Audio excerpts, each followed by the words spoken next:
Good morning and welcome to Fort Zeller Elementary School. This is your principal, Mr. Lynn, and I hope that you had a wonderful weekend.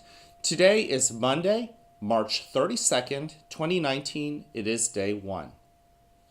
Okay, April Fools. Of course, there is no such thing as March 32nd.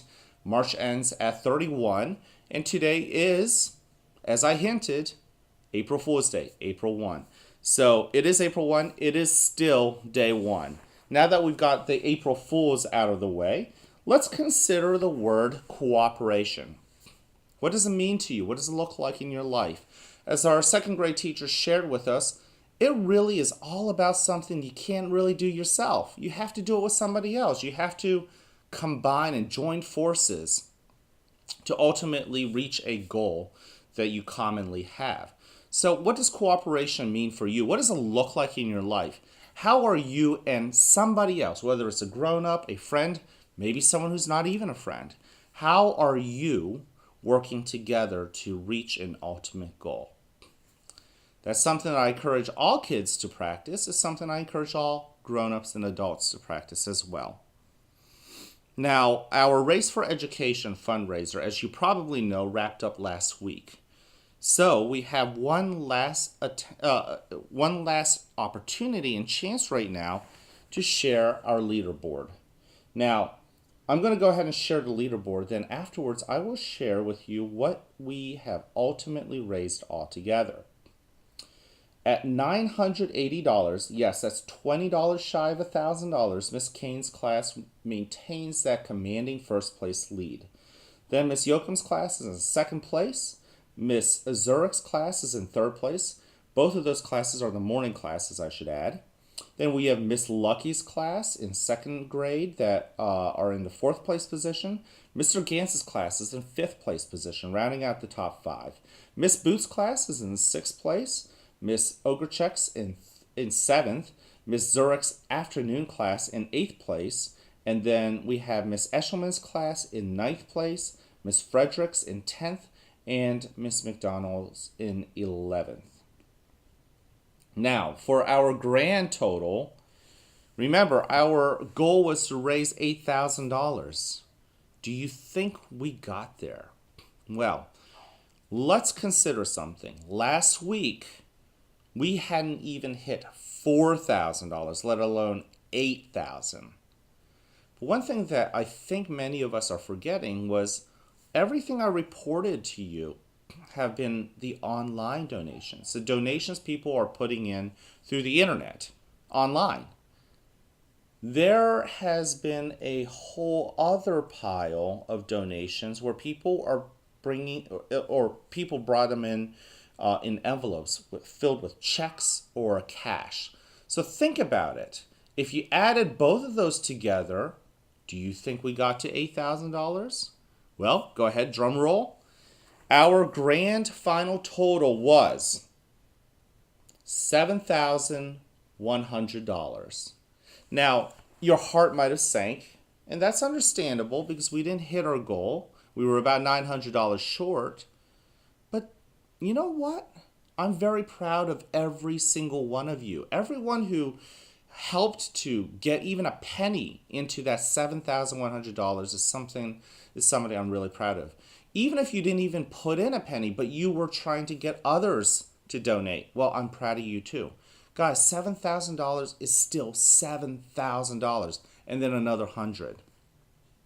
So I think we should definitely celebrate with big smiles on Friday during our Race for Education event. I just want to add something though. At the Race for Education event, you will get a t-shirt, you'll get a water bottle, and you'll get snacks. We don't have to spend 1 cent of that $7,100. You know why? Because a lot of the local businesses in Richland, Newmanstown, Schaeferstown, Myerstown, they donated money too. In fact, they donated another $2,000. All of that is going to be used for the event, which means the money you and I raised, the $7,100, gets to be saved just for the PTO to be used for some of those great activities and events they plan for you. So really, when you think about it, $7,100 plus the $2,000 those businesses gave us gets us to $9,100. So, technically speaking, we did not only meet the $8,000 goal, we beat it. So, great job. Bottom line is this: I love the effort. You should all feel really proud. Even if we didn't even come close to our goal, I know that for those of you guys who tried, I respect your effort. I am so proud of you. So thank you. Now, our Mindful March Kindness Challenge wrapped up also last week. And the last challenge was appreciate your hands and all of the things they enable you to do. I was talking to a kindergartner last week about how we can use our hands for hurtful reasons, like pushing and hitting, or for helpful reasons. So everybody take a look at your hand and really appreciate them for all of the helpful and wonderful things they can do and make. We have entered into the month of April, so we will be celebrating the Active April Kindness Challenges starting today. And I will share with you what that challenge is when we get near to the end of the morning announcements. But for now, our 3 expectations here at the school are: number 1, be respectful; number 2, show that you're responsible; and number 3, show that you are ready to learn. B-Bucks Cafeteria Challenge is also still going on. Great work for all of those who continue to show respect and responsibility and readiness in the cafeteria. Miss Eshelman's class maintains a strong first place lead. Good job, Miss Eshelman's class. And then Miss Booth's class, however, is just trailing behind in that second place position. And then Miss McDonald and Miss Ogrechek's classes are tied in the third place position.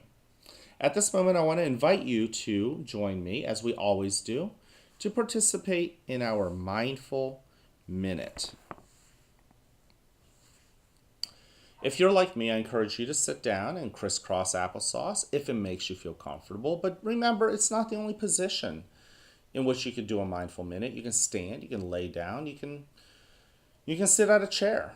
You can sit on a yoga ball or a cushion or a pillow or whichever position makes you feel comfortable, but also aware. Don't forget about our 5 senses: seeing, touching, tasting, smelling, hearing. Allow all of those senses to be really, really alert, but also be comfortable. And if it feels right, I encourage you to close your eyes, just as I like to do. But for many others, you may simply want to just soften your gaze and pay attention to a point in the room or down on the floor.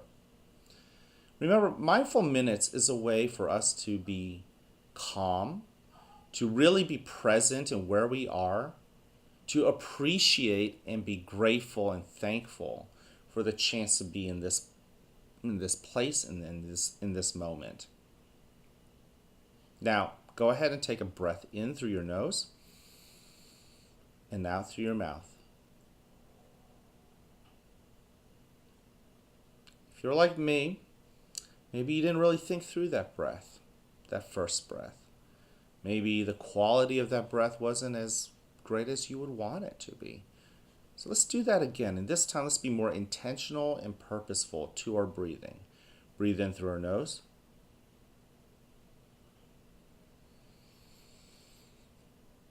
Breathe out through our mouth. Much better. Now, go ahead. Choose one of the techniques that we've taught you. You can use starfish breathing, the flower and the candle, maybe even the simple count, the counting of our breaths. You may also practice a method that someone else has taught you, whether it's the dragging of one hand over the other arm as you breathe in and out. Or perhaps you want to change your visualization as you breathe the flower and smell the flower, and instead of blowing out the candle, you blow out the white wishing flower. Whichever you choose. The most important thing is this: are you paying attention and not distracted from your breathing? Let's go ahead and begin now.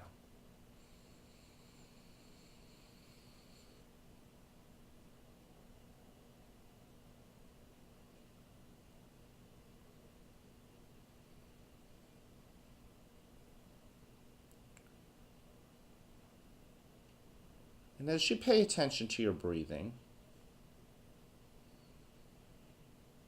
as you allow your other senses to be more and more alert.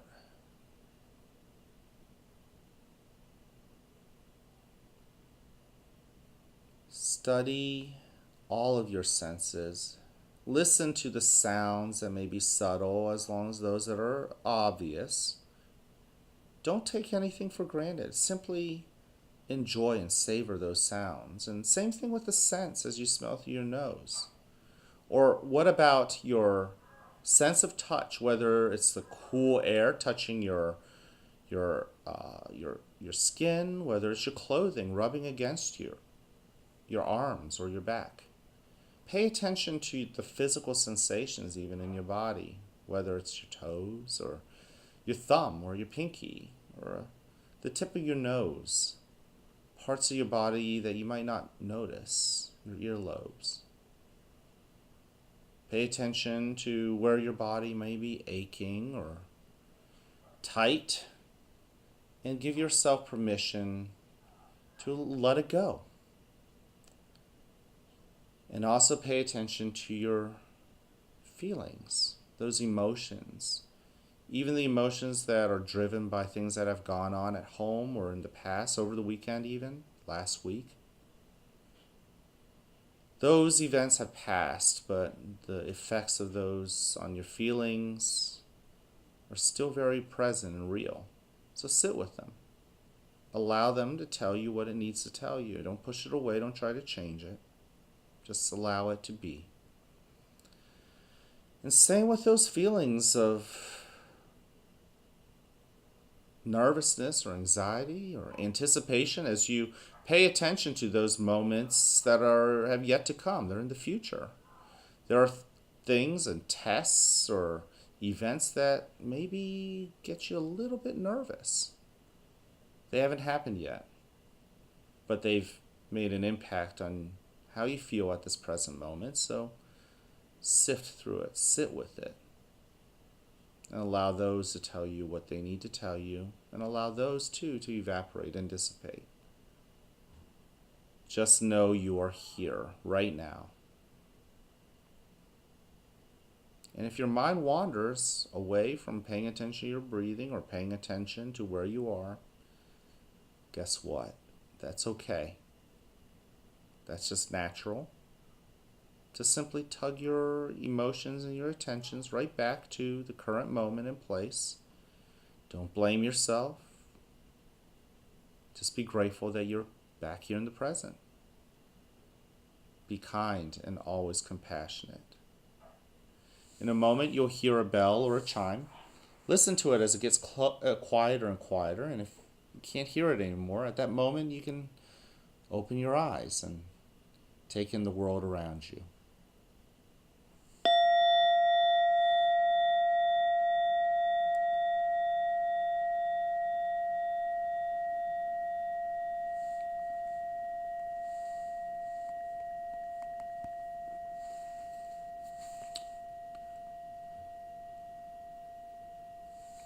Welcome to a new day right here at the fort where you are loved, where you are cared for, and where we want you to succeed.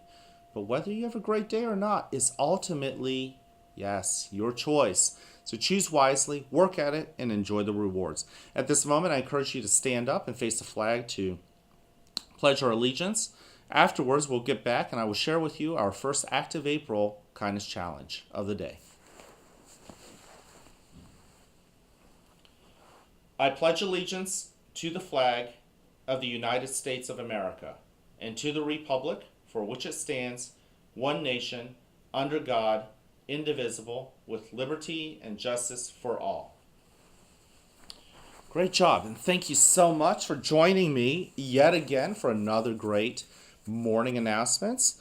I want to leave you with our Active April Challenge of the day, and this is your first one. Commit to doing something active every day this month. So, really at face value, this is pretty easy. You just have to make a decision. Are you going to try to do something active every single day of the month? But for a moment, just be mindful and intentional and purposeful. Why are we asking you to do that? Well, being active is good for our bodies. I've asked you over and over all throughout the year, and not just you as kids, but also our grown-ups here at the school. Being kind to ourselves means also building ourselves up to exercise, perhaps. So exercise a little bit more. And it's not just for building muscles and endurance or to build a stronger lung. Being active, for those of you guys who actually do work out at this moment, those who go out on runs or like to do something that is physically active, you may understand what I'm talking about. As you go out and you run, it allows you to sort through your own feelings and your own emotions too. So it's not just good for you physically, it's good for you emotionally. So make a commitment. I encourage you to commit to doing something active every single day of this month. Then challenge your friend, challenge your teacher. If you see me, challenge me. For heaven's sakes, I also need to work out as well. So anyways, encourage you to kick that off. Can't wait to see you. And when I see you, I can't wait to ask you questions about how you plan to meet the kindness challenge for April, our very first one. And with that, I can't wait to see you guys around. It's going to be a great day, but the choice is yours. It really can be a great day. Okay, and I can't wait to see you guys around. And before I send you off, I do want to say, and because I like to say this when I visit each individual classroom when I can, make it a choice, and I encourage you to join me to make this day the best day ever. And since it's a Monday, I encourage you to make this the best week ever, if you can. Thank you very much.